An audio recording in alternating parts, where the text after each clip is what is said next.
Ito kasi yung balita ngayon sa Philippine Daily Inquirer. Duterte praise Philippine election spin driven by fake accounts. Sabi po sa study, kita ninyo, pinag-aralan yung mga lumalabas mga kababayan sa social media na mga Philippine President Rodrigo Duterte after he was sent to the International Criminal Court to face charges over his bloody war on drugs or drug war.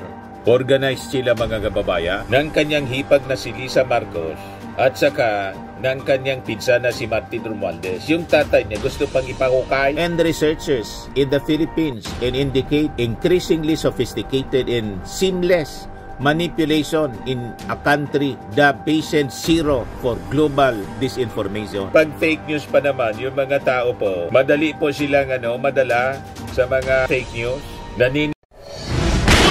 Nagbabagang mga balita at pagtalakay sa mga isyu ng lipunan. Bulsa! Opinyon, banat at paglalantad sa katotohanan. Bulsa!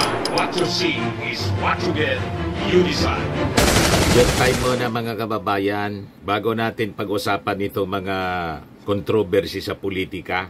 Kahit Martes Santo, politika pa rin anya Mr. Maravilla. Yun ang lumalabas sa mga feeds natin. News feeds. O diba? Meantime, kwentong katatawanan muna po tayo. Joke time. Padala po ni Crispolo Bandoles. May dalawang matanda. Kwento ito ng dalawang matanda. Isang lalaki, lolo, at isang lola. Mag-asawa sila. So, nakaupo sila sa balkonahe. Nag-uusap abang nagkakape. Sabi ng lola sa kanyang asawa, Darling pa rin yung tawa. Mainit pa rin yung pagsasama. Darling, sabi ng lola, bakit anya pag magkatabi tayo, umiinit ang katawan ko? Tiningnan ng lolo yung asawa niya.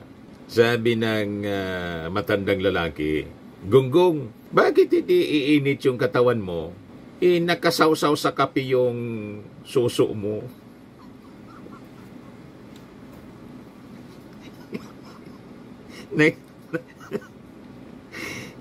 Nakalaylay na pala mga kababayan. Matanda na kasi, 80 years old. Nagkakape, nakasawsaw sa baso. Sa tasa yung didi ng lula. Kaya pala umiinit yung katawa.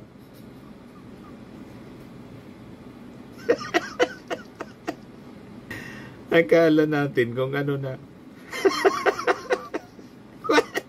Anyway, joke man lang po. Matik na, 200 pesos. Pakipadala na lang ng, pakimessage na lang yung GCash number mo. Kasali ka na rin sa monthly draw natin. 5,000 pesos yung cash prize. Pag hindi na bonot, kasali ka pa rin sa grand draw. Yan o. Sa December po, 10,000 pesos yung cash prize. Bueno, dito na tayo mga kababayan sa mga kontrobersy sa politika kahit Martes Santo ngayon.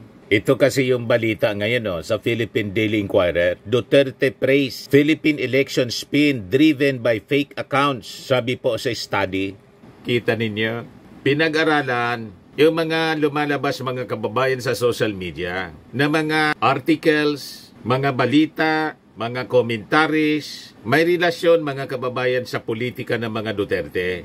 Yung mga laging nagdidepensa sa mga kinasandakan ng pamilya Duterte. Lalo na po si Digong.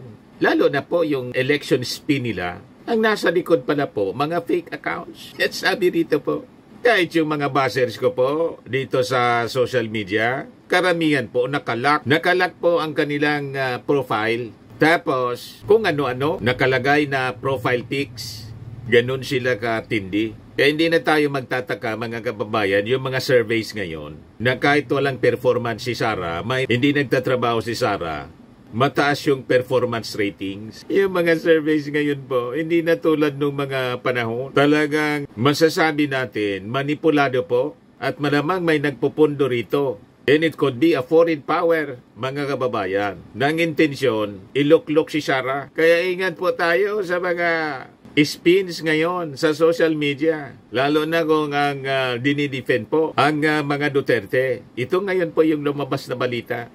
Yan, sabi dyan mga kababayan, a sophisticated network of fake social media accounts sprang to the impassioned defense of former Philippine President Rodrigo Duterte after he was sent to the International Criminal Court to face charges over his bloody war on drugs or drug war. Organized sila mga kababayan. May organisado po silang propaganda machine, matindi. Kahit nga po yung bagong advertisement ni Amy Marcos na in-endorse ni Sara Duterte, nag 6.2 million. Makaduda, viral siya po. Pero sa tingin natin mga kababayan, halimbawa pa-organic, nag-viral. Hindi nangangulugan, nanood sa bagong political ads. Yung itim, 6.2 million po yung nanood. 6.2 million agad. Viral. Kapon pa lang siya mga kababayan, pinablis ni Amy Marcos sa kanyang page. Pero gano'n na, napakarami yung nanood. Hindi nangangahulugan, nabubuto yung nanood. Halimbawa ako, nakapanood tayo at ginawa nating content. Hindi man po ako bubuto kay Amy. Kasi sinumpa na niya yung kanyang kapatid. Yung kapatid niya na ating Pangulo, pinagkanulo na niya. Mas kinampihan niya si Digong at si Sara Duterte na nagbanta sa buhay ng kanyang kapatid, ng kanyang hipag na si Lisa Marcos at saka ng kanyang pinsan na si Martin Romualdez. Yung tatay niya gusto pang ipahukay, iboboto mo yung ganyang uri ng tao. Mas pang pinili mga kababayan yung kanyang kaibigan na patong-patong ang kinakarap na problema at alam natin totoo yung kanyang mga kinasasangkutan na problema. Hindi nga niya ipaliwanag yung confidential funds. Pero doon pa kumampi, mga kababayan, si Amy Marcos. At ngayon, yung bago niya political ads viral. So hindi nangangahulugan po na viral, nanood sa political ads, iboboto siya. Malamang out of curiosity lang po. At tulad natin, nakipanood lang, pero hindi nangangahulugan, iboboto natin. Alangan man iboto natin si Amy Marcos. Yung mga Marcos supporters po, iniwan na si Amy Marcos. But balikan muna natin itong sinasabing organized network na nasa likod ng pagpapakalat ng mga balita para idepensa si Digong. Ayan mga fake accounts daw. A sophisticated network of fake social media accounts. Nagnitawan po. Ayan sabi dyan pinag-aralan po, around a third of accounts discussing the arrest on the platform X, mostly praising Duterte and lambasting the court, were fake according to research shared with Reuters by a tech firm that termed it a deliberate organized campaign. Huwag kayo naniniwala po dito sa mga nagpapakalat ng mga narrative defending Duterte kasi most of these mga fake accounts at malamang galing man lang po sa kanila. Gusto nilang palabasin na majority sa ating mga kababayan nandyan yung sympathy sa mga Duterte. So sabi po dito, the accounts acted with a sophistication that made them hard to distinguish from real people, it said. Ito, yung na-discuss na to sa TRICOM, Chinese named X accounts spread fake news to defend Duterte's group. Duterte sabi po ng isang grupo. Yung lumabas po yan sa investigation ng TRICOM. Kaya talagang kailangang labanan po natin ang pagpapakalat ng fake news. Gusto nila lasunin ang isipan ng ating mga mamamayang Filipino with the agenda na maagaw po ang posisyon sa ating Pangulo at sa kasiraan, mga kababayan, pati yung ICC. At dinidikit nila sa ating Pangulong Bongbong Marcos, mga kababayan, yung pagka-aresto. Nasabi nga natin, wala man kinalaman po sa kaso ni dating Pangulong Digong, yung ating Pangulong Bongbong, kasi ang nag-file ng kaso, mga private complainants, 2017 pa po. Nagkataon lang po na yung warrant of arrest lumabas ngayong panahon ng ating Pangulong Bongbong. So biniblame ngayon yung ating Pangulo. Ganon ang sistema nila at paulit-ulit nila na sinasabi ang ganon para siraan po yung ating Pangulo. So sabi rito, its findings echo warnings from lawmakers and researchers in the Philippines and indicate increasingly sophisticated and seamless manipulation in a country dubbed patient zero for global disinformation. In another upcoming study also seen by Reuters, up to 45% of the discussions about the elections, a showdown between President Ferdinand Marcos Jr. and the Duterte camp have been driven by inauthentic accounts, including sock puppets, avatars, and bots. Mga robot po, ganun katindi po, mga kababayan. Makikita ninyo yung mga propaganda nila. yung mga attack sa ating Pangulo. Karamihan AI generated po. Kaya kung wala kang tiyaga, mga kababayan, sa pa-fact check, mabibiktima ka, malalason yung isipan mo. Ang akala mo, totoo yung mga pinagsasabi. Yun pala mga kababayan, may mga nasa likod nitong mga fake accounts para maging massive yung kanilang paninira sa administration ng ating Pangulo, tapos i-promote yung mga Duterte. Booking kayo ngayon. So sabi rito, what we found in the Philippines is not just disinformation spike, it's digital warfare. Sabi po ni Siabra's Chief Executive Dan Brami, ito ang mga fake networks did not just show up, they shaped the conversation. Sabi po ni Brami, adding the election-related accounts could garner around 54 million views.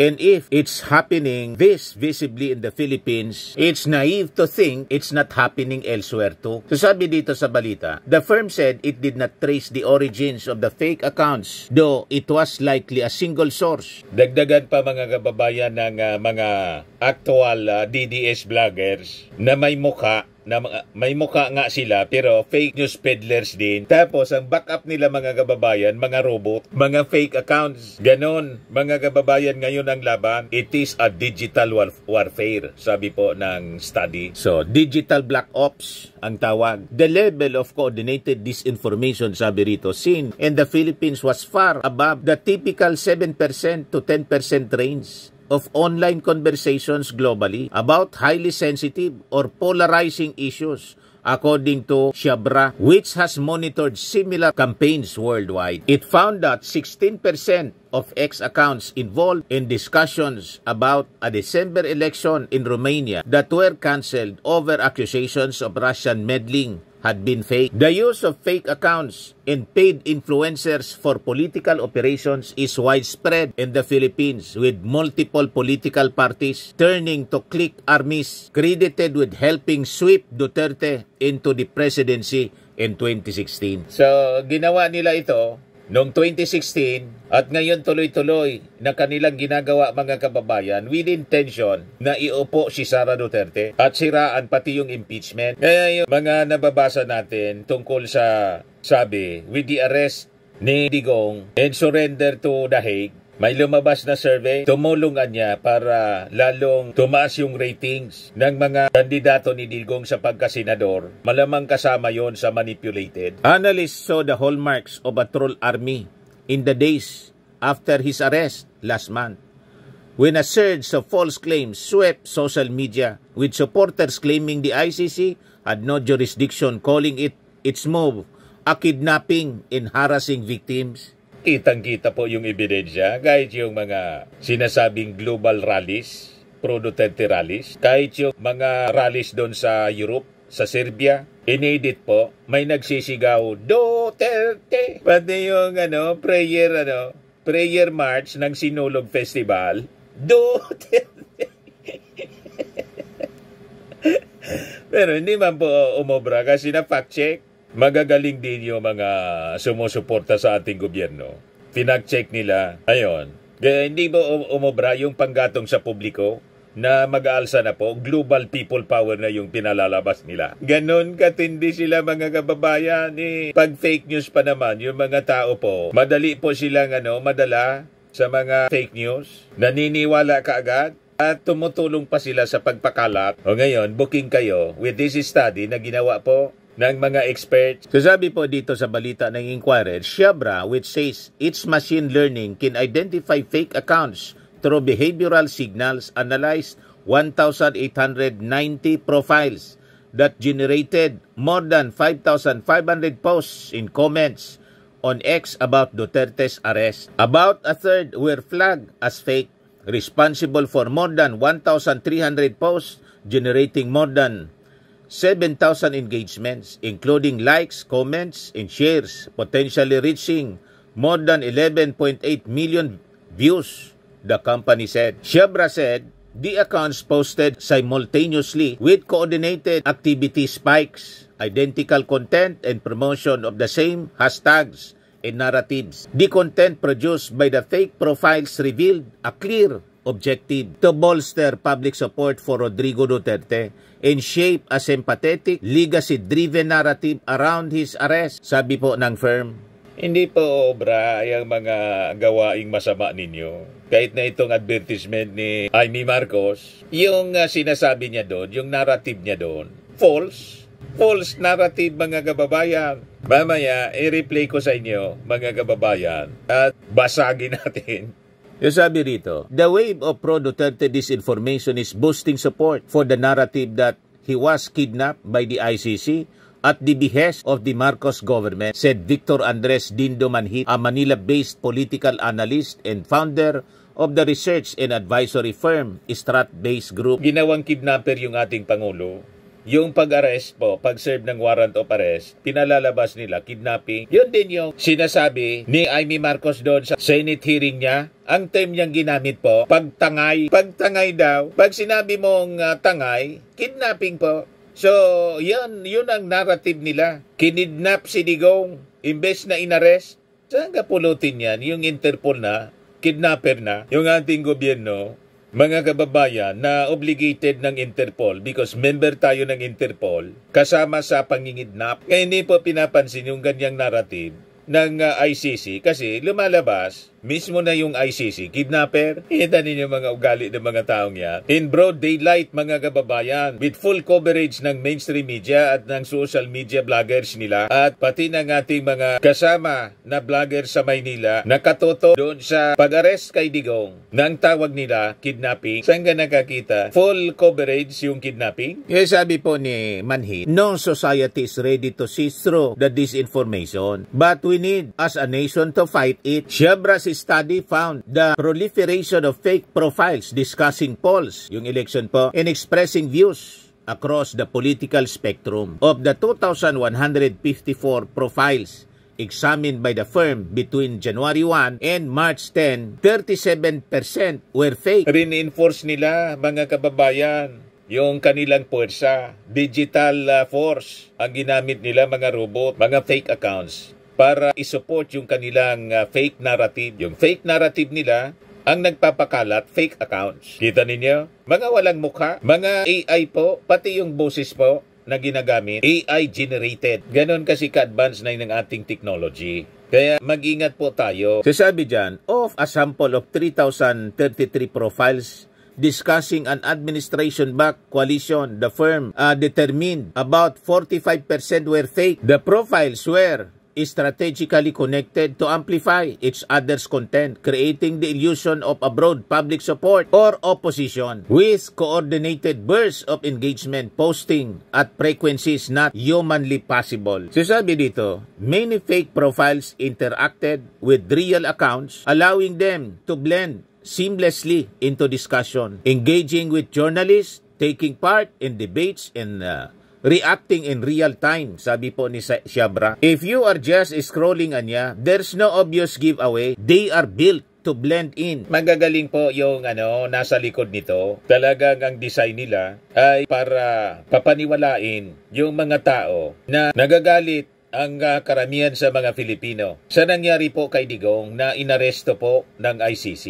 Yun ang narrative po nila. Hindi objective, gatungan po. Galitin yung mga mamamayang Filipino. Ito yung bagong advertisement po na nag-viral ni Amy Marcos. Nasabi natin, kahit nag-viral, yung mga nakapanood po, iba-iba yung reaksyon. Marami din na pabor. Siyempre, yung mga supporters ni Sara at ni Digong. Pero marami din mga kababayan ang nagsabi, hindi anya namin iboboto si Amy Marcos. Ito ang ginagawa niya, desperation. Kasi hindi na pumapasok siya sa Magic 12 kasi banat siya ng banat sa administrasyon ng kanyang kapatid. So, na-turn off yung mga Marcos loyalists. So, siyempre, gusto pa rin niyang manalo. So, nag-full blast niya siya, mga kababayan, ng atake, hoping na makakaya pa niyang maisalba yung kanyang ambisyon sa politika na ma-re-elect sa pagkasenador. Kaya lang parang lalong napasama. Kasi ito yung sinasabi dito sa advertisement ni Amy Marcos with Sara. Lantaran na tong paninira. Pakinggan po ninyo kung baga tama yung mga sinasabi nila rito. Ipaglalaban tayo ni Amy Marcos. Itim ngayon ang kulay ng bansa. Itim daw ngayon, sabi ni Sara Duterte. Siya muna yung nagsalita. Sabi at direktor nito yung barkadang direktor ni Amy Marcos. Pati siguro yung script yun ang sumulat nito na pinalalabas. Itim na daw ang kulay ng bansa. Yung itim po na kulay na sinasabi niya ni Sara Duterte, galing sa kanila yung kulay itim. Yan mismo pinili nilang kulay o itim. Kasi maitim ang kanyang budhi. Pagbantaan mo ba naman yung ating Pangulo? At ini-imagine mo na pugutan ng ulo, ipahuka yung dating Pangulong Ferdinand Hidralin Marcos at itapon sa West Philippine Sea. Kung hindi ba yan gawain ng kampo ng kadiliman? Di ba mga masasamang gawain ng ganon? Mag-isip ka ng masama sa kapwa mo. Tapos yung kapatid ni President Bongbong Marcos na si Amy Marcos na turingang matandang kapatid, imbes i-defensa yung kanyang kapatid sa pang-atake ng mga Duterte at mga supporters, kumampi siya sa kalaban. Ano yung tawag ninyo sa ganyang ugali ng tao na isang kapatid kung hindi black sheep ng pamilya? Siya man lang ang ganyan. Si Irene Marcos hindi man ganyan. Siya nag-iisa na humiwalay mga kababayan sa administrasyon. Sa hindi pa maipaliwanag na dahilan. Basta yung unang sinabi niya, napapalibutan daw ng mga demonyo yung ating Pangulo. Pero pag pinagmasdan mo, makikita ninyo kung sino talaga inspirado ng demonyo. Ang klarado na inspirado ng demonyo, yung mga taong nanggugulo sa bansa. O ngayon, sino ba yung nanggugulo sa bansa? Yung ating Pangulong Bongbong Marcos, trabaho lang ng trabaho, ginugulo nila. Ano pa yung sinasabi dito? Itim daw ngayon ang kulay ng bansa. Gutom at krimen nagluluksa. Gutom at krimen daw nagluluksa. Itumulong sila po sa mga taong nagugutom na magkaroon ng pagkain. Ang problema, itong si Sara Duterte, hindi man po nagtatrabaho. Nanggugulo sila. Si Amy Marcos, hindi man tumulong sa distribution ng ayuda nung magkasundo pa. Sumasama siya sa distribution ng mga ayuda. Ngayon, nang dinagdagan ni Martin Romualdez yung mga ayuda, at promentira na si Martin Romualdez mismo, ang feeling natin, nagselo siguro, kinontra na niya yung mga ayuda po. So, paano hindi magutom yung mga tao na yung ayuda po, galit kayo sa ayuda. Imbes na pabiluhin yung ayuda, galit kayo. Tumulong kayo sa pag-ayuda sa mga nagugutom. Yun ang dapat. Yung krimen naman po, paninira lang po mga kababayan. Bakit? Based sa mismong data ng Philippine National Police, bumaba po ang crime index sa ating bansa. Yung sa droga, yung minimi nila, tuloy-tuloy ang paglaban sa droga. Pero walang namamatay, bloodless po. Kaya walang krimen na masasabi natin na ang involved mismo, mga authorities, hindi tulad nung panahon ng previous administration, more than 30,000 yung na-EG case. Kaya nga po may kaso sa ICC Digong. Kaya baliktad ditong pinagsasabi dito ni Sara Duterte at sa ni Amy Marcos sa kanilang political ads. Paninira po sa ating administrasyon. Produkto ng maitim na budhi. Kaya bagay sa kanila yung itim na damit. Kasi simbolo ng maitim nilang budhi. Maitim na puso. Walang maputing puso. Ang aya niyang yung kanyang sariling kapatid. Siraan ng kanyang kaibigan pero wala siyang sinasabing anuman. Kampi pa siya. Ang ating mga analysis, yan ang ebidensya mismo, itong advertisement ni Amy Marcos. Ang sikmura, gutom pa sa hustisya. Hinigipit ang hindi. Gutom daw sa sikmura, gutom pa sa hustisya. Ang gutom po sa hustisya, yung mga victims ng EJK. Kung ang minimi ni Amy Marcos, hustisya para kay Digong, binibigyan siya ng hustisya. Due process. Kaya nga sa hanggang ngayon po, buhay pa siya. Hindi siya tinukhang tulad ng nangyari nung previous administration, yung mga inosente, lalo mga bata, natukhang mga kababayan, kasama sa natukhang, ngayon sila po ang sumisigaw ng hustisya. Pero baliktad yung pananaw ni Amy. Gutom daw sa hustisya. Referring to justice for Duterte, Digong. Doon makukuha mismo ni Digong sa ICC yung hustisya. Kung mapatunayan niya na wala siyang kasalanan sa kanyang war on drugs, di makakabalik siya rito. Finally, malilinis yung kanyang pangalan. Yan ang totoong hustisya. Pero yung sinasabing hustisya ni Amy Marcos, na dahil inayaan ng ating administrasyon, yun ang minimi niya siguro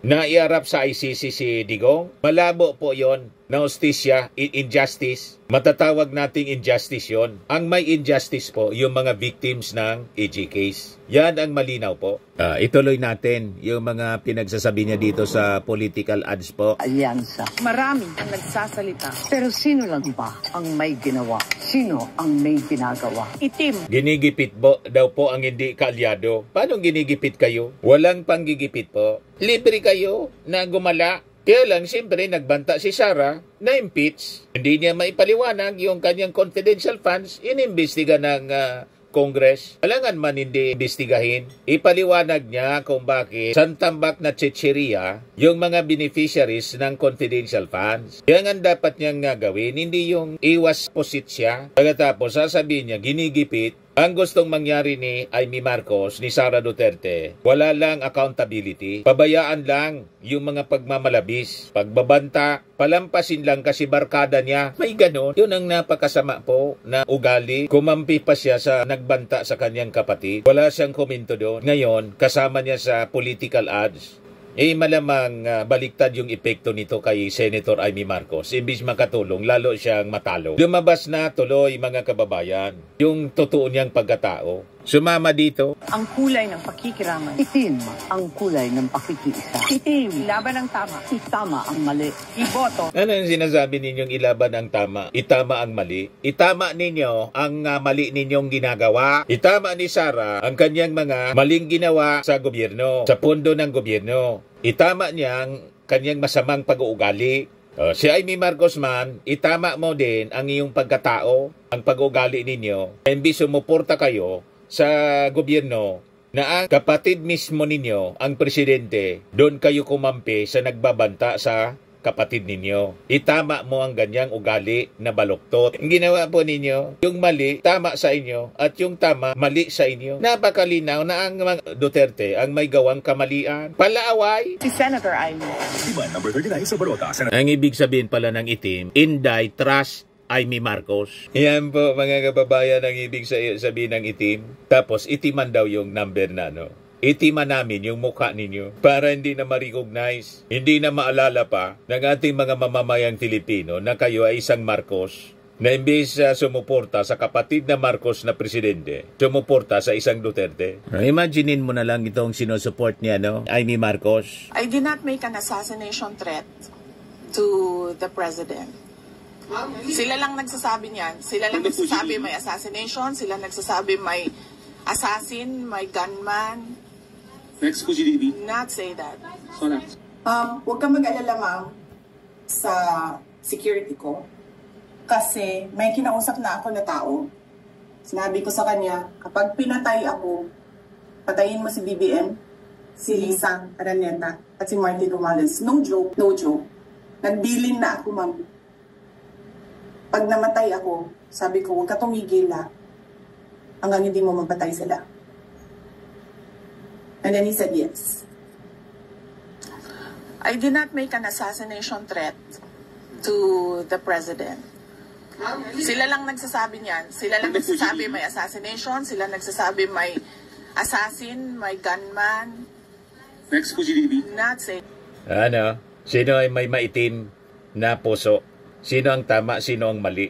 Di ba malinaw, recorded? Tapos kumampi si Amy Marcos doon sa nagbabanta sa kanyang kapatid.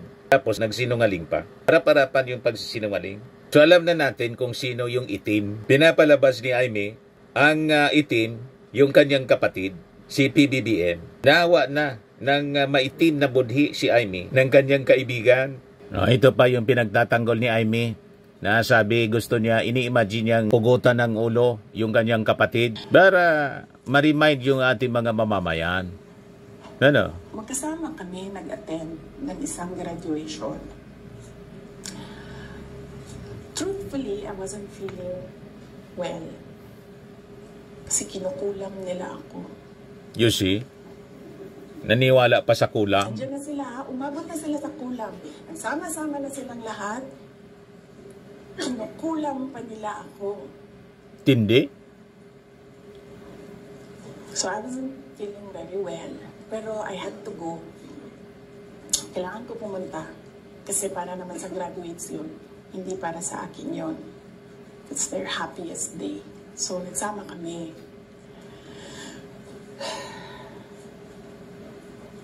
Nagsama kami. Katayo kami. Doon. And merong isang graduate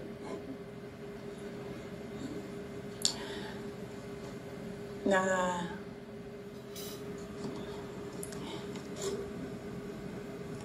alam nyo, para sa akin, there was some sort of inappropriateness. So, meron isang graduate.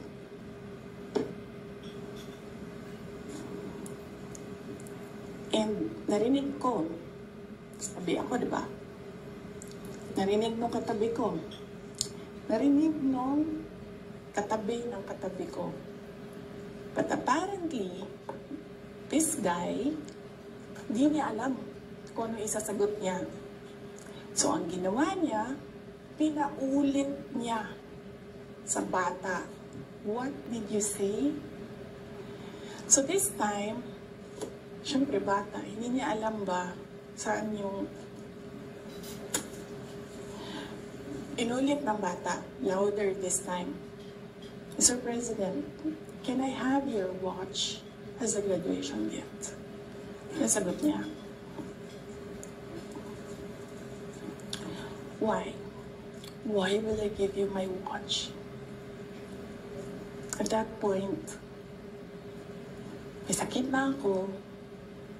Wasn't feeling very well. Nandun lang ako, nakakatayo ako dun kasi may gamot ako.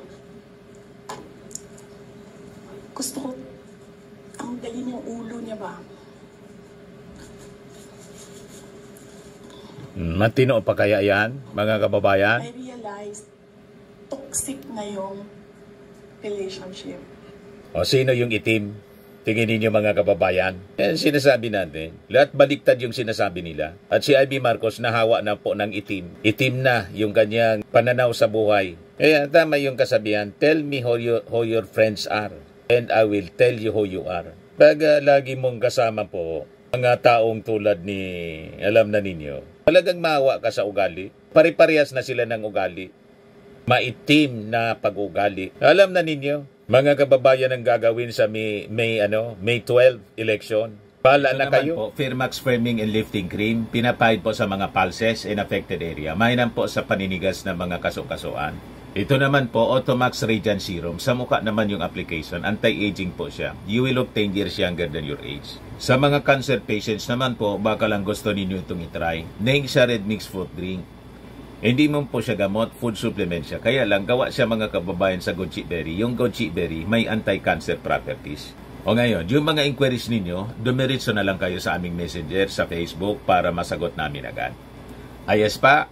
Ayos na ayosan niya, Mr. Maravilla. At sa mga naghanap po ng malinis and spacious fitness gym, pumunta lang po kayo sa aming Colossal Fitness Gym. May Grab Car Rental din po kami. Ito naman po yung bago naming product na binibenta online. Eye Glow Serum, whitening po siya. Tingnan ninyo yung epekto sa aking anak na architect before and now. Yung mga inquiries po ninyo, dumiretso na lang kayo sa kanyang Facebook account, Riz Maravillas.